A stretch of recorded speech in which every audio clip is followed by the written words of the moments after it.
Our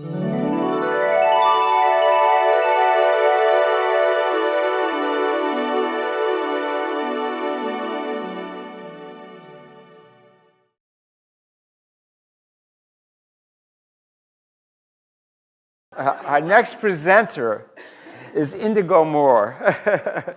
He's the Poet Laureate of Sacramento for the years 2012 through 2019, 2017 through 2019.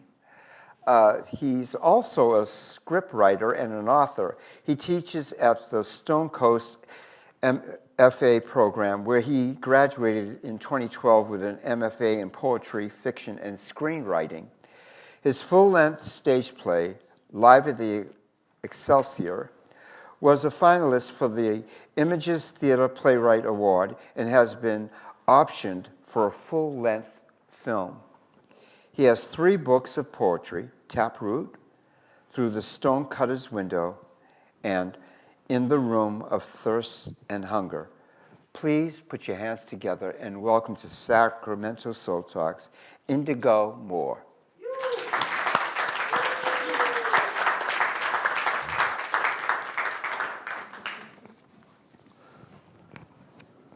Thank you, JG.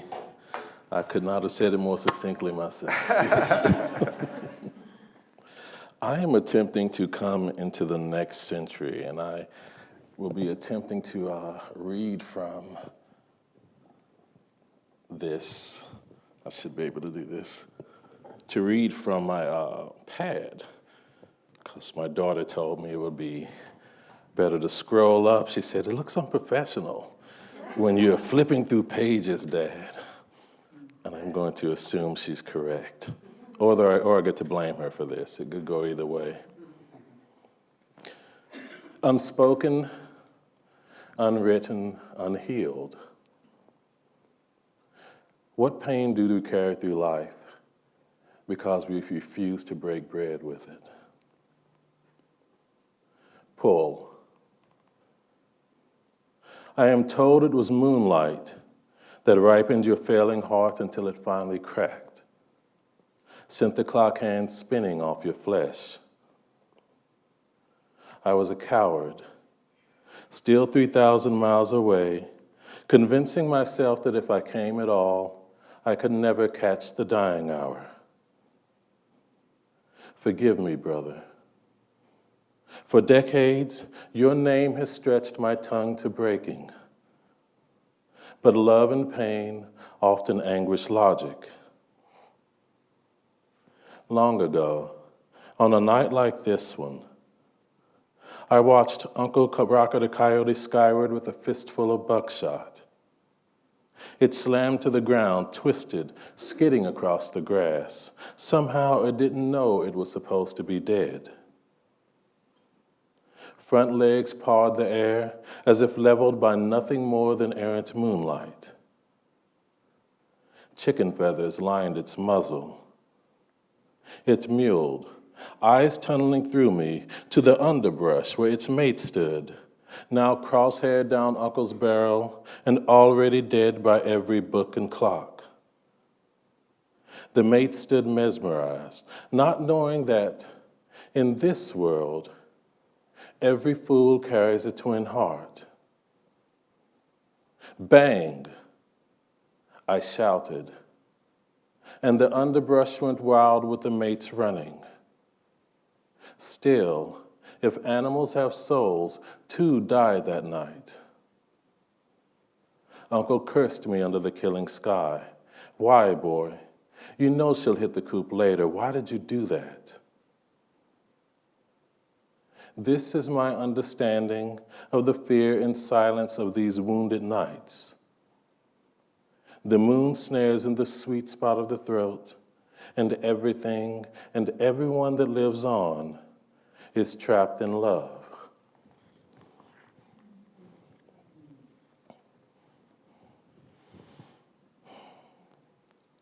When I think of how long I hid that pain from what I considered my spirit, it's appalling. But we don't often think of our spirit and intense pain in the same room, do we? Well, maybe little pains.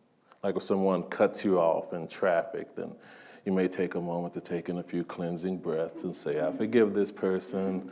I do not need to flip them off. Or if your children are getting on your nerves, you say,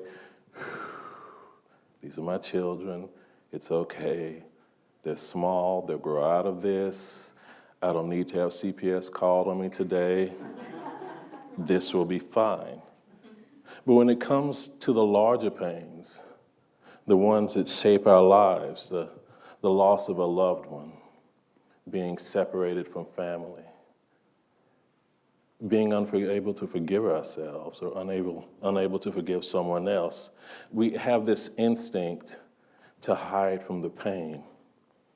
We shy away from it because it's a survival instinct. If you burn your hand on the stove, the last thing you want to do is put your hand on that stove again for a while. And if you get really practiced at it, you can just avoid the kitchen for a while and just do other things. Why talk about a subject if we know that all that's going to happen when we bring it up is it's going to cause pain? Is there any way we can convince ourselves that avoiding it is not the right thing to do? The phone rings and it's your mother. I love it to saying something like that and you see a little twitch in some people's eyes. You know it's your mother. You know what she wants to talk about. Isn't it easier to just say, she can wait till after dinner? You can always say, I was busy when you called that time. You're walking down the street and you see that neighbor that parks in front of your house even when their driveway is empty. You know you want to say something to them, but it's a beautiful day. Why not go somewhere else? Because after all, we need to protect our spirit.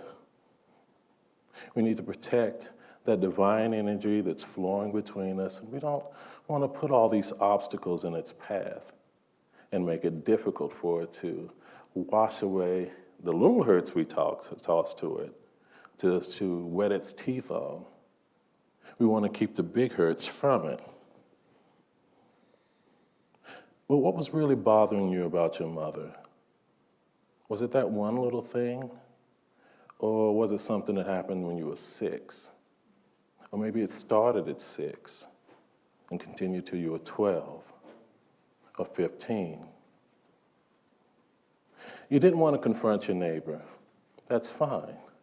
But is it a fear of confrontation that's been brought on by that person you let into your life that time? That person you invited to hurt you and they took you up on it? How easy the big hurts and the little hurts have the same origin. And we're hiding everything from our spirit because we're afraid our spirit will become overwhelmed, that our spirit will become something that we can't trust to help us through our daily lives. But what gave us the idea that our spirits were so fragile? Let me give you an image. Close your eyes. You're in a forest. It's a beautiful forest. Tall trees, beautiful shrubs. There's a brook running through it. Pine needles are falling off the trees into the brook. There are other things, maybe some thorn bushes, but it's fine. Even though those thorn bushes have been there for years. Maybe some boulders. Some you can sit on, some not really. They're moss covered. You have to walk around them. There are many trails through these woods. Some easily navigated, others not so much, but that's fine. Who said that all trails need to be easy to navigate? This trail and these woods are your psyche. The forest, the spirit has to navigate every day. It's not always an easy navigation, but as I said, it doesn't have to be. You built your spirit up to the point where it can do this.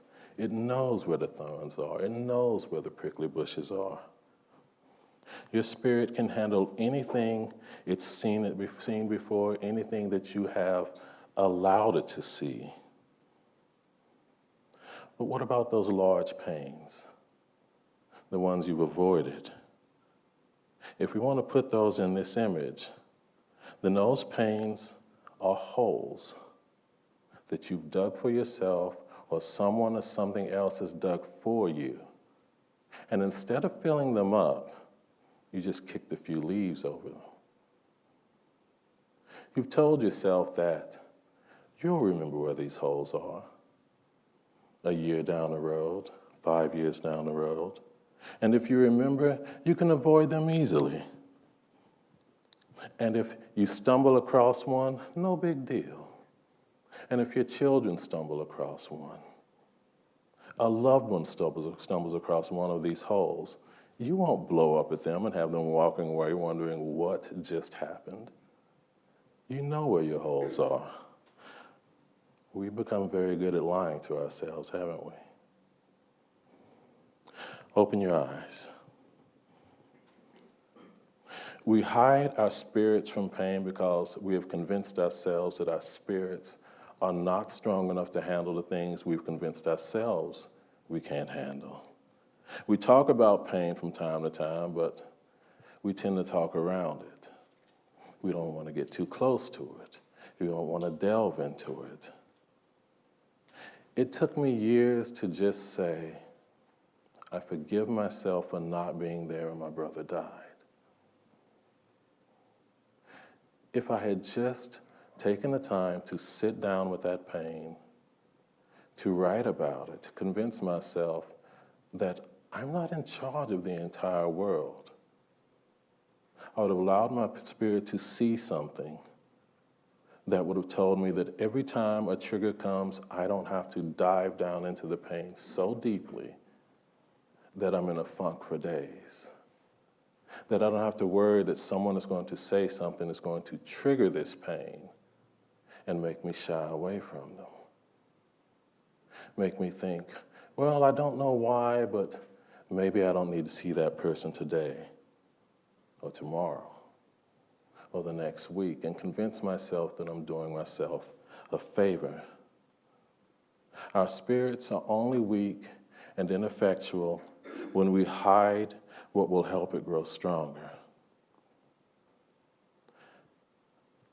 I teach a lot of workshops, and I don't often tell people that most of what I do is therapy.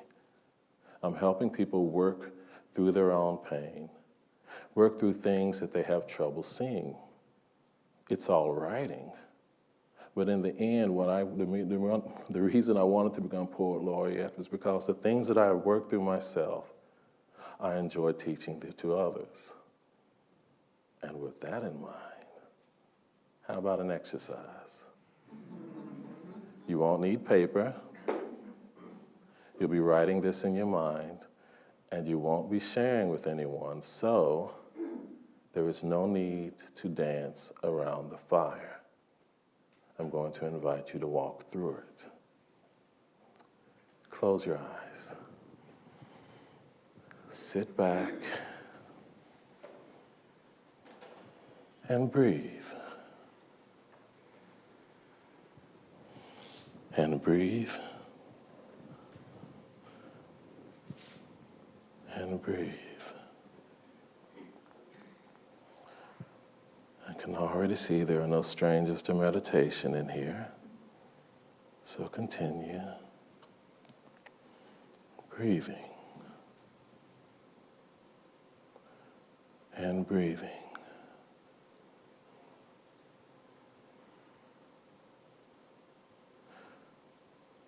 The beauty of life is the forest. It's not always pleasant to be in, but it's beautifully cathartic. The people that come into and out of our lives are part of our forest. Even if that tree is there one day and not there the next, who they were and what they have meant to you remains. It would be nice to think that in all our lives, the people that come in and out, that it's always pleasant. But we know it's not. And we know that from time to time, there is a great hurt that in times seems a hideous one. There is a time when you said something to someone that you wish to the universe you could take back. Or they said something to you that you wish they had never said. It could just as easily be that something happened and you wish you had said something. You wished you had not remained silent. I want you to think on that moment. I want you to think of one sound that was occurring during that time.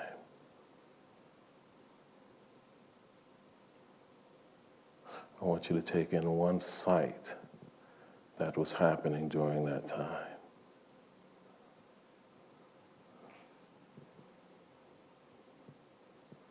And now, I want you to rewrite that scene so that however you wished it had gone, that it went that way.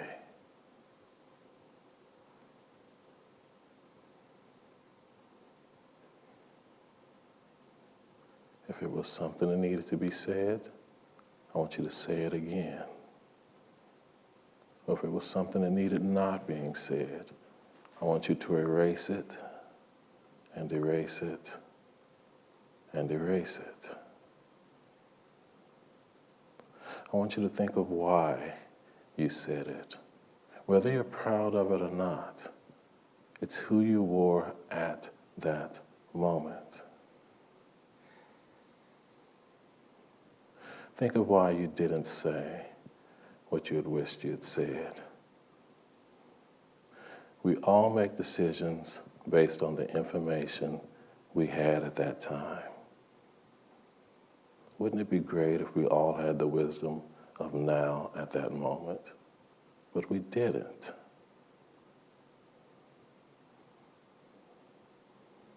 Say it or unsay it again.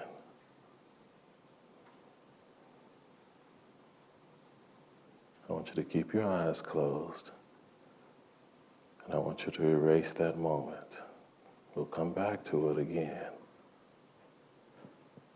But I want you to remove yourself from the pain. It happened.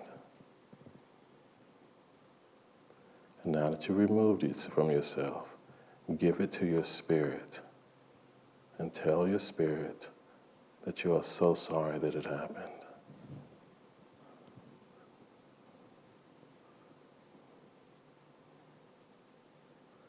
And now, I want to take us down a different path. We are all heroes of our own story. Even the Wicked Witch of the West believes she was right. I want you to think about this same situation from the other person's point of view. They believe they're right, even if they know that they are fundamentally flawed and wish they could take it back. For that moment, they believe they were right in saying or not saying, or in how they received what you said. Remember, they are the hero of their stories. They have things going on too. And it's important to give them their due.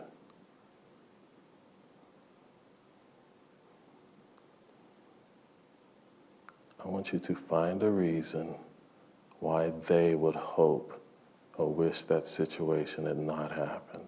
Find that reason. And give that to your inner spirit. It was a moment in life, not your entire life. You ought to carry the wisdom for it, but not to continue to carry the pain to the point where it debilitates you. Give it all to the Spirit. Let the Spirit see it. Now let the Spirit wash it away. Say thank you and open your eyes.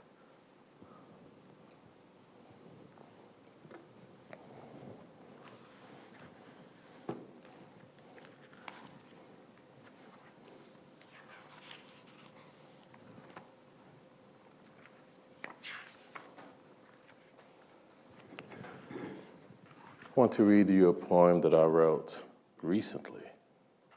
The poems in this book are all before 2007 when it was published. This is, 11 years later?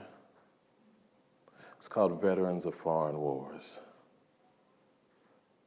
Driving a street whose name is lost to this crippling narrative, I spot my brother stumbling along the hot-spit gravel, opposite side, drunk on another Sacramento heat wave, perhaps lost in the needle song I was too stupid, too soft, too something to protect him from. Don't blame me. I swear it was my car that hopped 2 yellow lines in an angry crescent, switching lanes like channels, like a dog rushing to heel at the feet of a lost master. Temples of dust rose from the ditch. I flung the door open, my heart wedged beneath my seatbelt, fluttering like a fat moth in my chest. Was I Ahab or the whale, the iron-sharp harpoon, or the pale giant's triumph? Either the stifling heat or grief must have baked my mind simple. Yes, this man's Pompeii-flaked skin and helpless grin are the same as the brother I knew trapped in a body ravaged by AIDS, a cage where all the keys are swallowed by angry gods. But I lost my own brother 2 decades and 3,000 miles away. This stranger's wariness says all you need to know about the silence between my brother and I those lost years. A sparrow dead on its perch. His shoulder brushed my bumper as he listed through a fresh wave of dust devils. What he mumbles at my closing door before tilting away, I will never know. But I believe it was, I love you. As my car dug out of the ditch, I swear to you, that's what he said. I didn't give anybody an impression that the pain goes away, right? It doesn't. But it started as an entire book, and now it's an occasional poem. If something reminds me of my brother, I've forgiven myself. I've let my spirit understand that this is a pain that it sees and can live with. I write many other things now. But when the pain comes, I don't have to walk away from it. I don't have to hide it. I don't have to avoid the kitchen. In our lives, this pain is a part of our forest. And if we embrace it, we'll let our spirits teach us to live with it. Thank you very much.